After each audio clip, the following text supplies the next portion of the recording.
Grabe guys, dito ngayon sa may Commonwealth. Grabe. Hindi lang siguro ito mga 50 mil na na dito. Napakarami na, napakahaba. Grabe.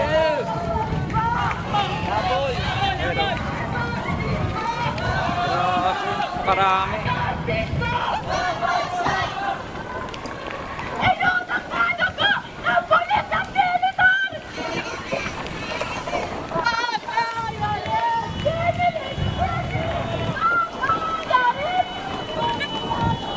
Marami, grabe.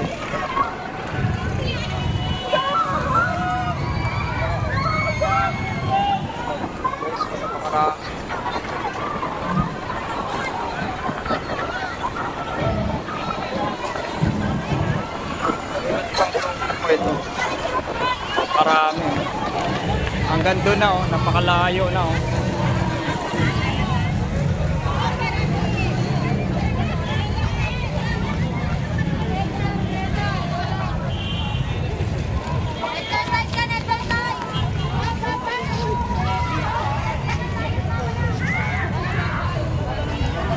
napakalayo na. Marami.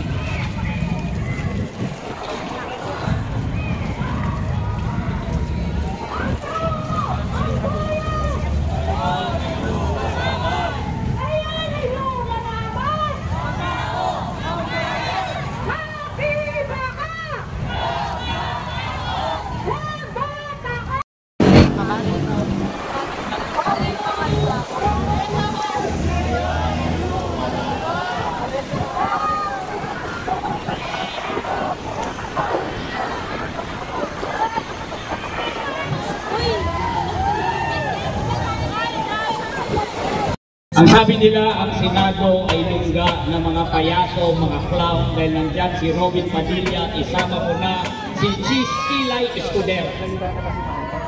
At sinasabi rin nila, ang House ay lungga ng mga magnanakaw, dahil nandyan si Martin Romualdez.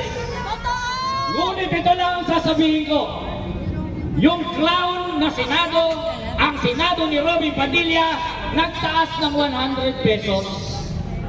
Ang magnanakaw na House, nagtaas ng 200 pesos sa sweldo ng mga manggagawa. Ngunit pagdating kay Bongbong Marcos, zero ang tinaas sa sweldo ng mga manggagawa. Mas masahol pa si Bongbong Marcos kay Robin Padilla. Ito'y pang-apat na sona mo, Bongbong Marcos, ikaw ang gusto kong kausapin. Welcome sa panahon ngayong nalalabi. Ikaw na ay officially lendak. Lendak ka na walang naniniwala sa'yo, walang makikinig sa'yo. Ang Supreme Court, hindi ka pinapaniwalaan at dapat ikaw ay bumawi na lang sana sa manggagawa. Ngunit kahit na ganon, hindi mo pa rin mawala sa iyong sarili na ikaw ay anti-manggagawa, sahod na hindi nakabubuhay, starvation wages, contractualisasyon, right sizing, yan pa rin ang iyong pinagkakaabalahan. Kaya ikaw ay dapat nasigilin at sa iyong pagsingil namin, titindig ang mga manggagawa at masang Pilipino na lang ang titindig at lalaban sa mga Duterte. At pag lumaban kami sa mga Duterte at nanaig ang manggagawa at masang Pilipino, isasama ka namin sa basurahan ng kasaysayan. Mabuhay ang manggagawang Pilipino!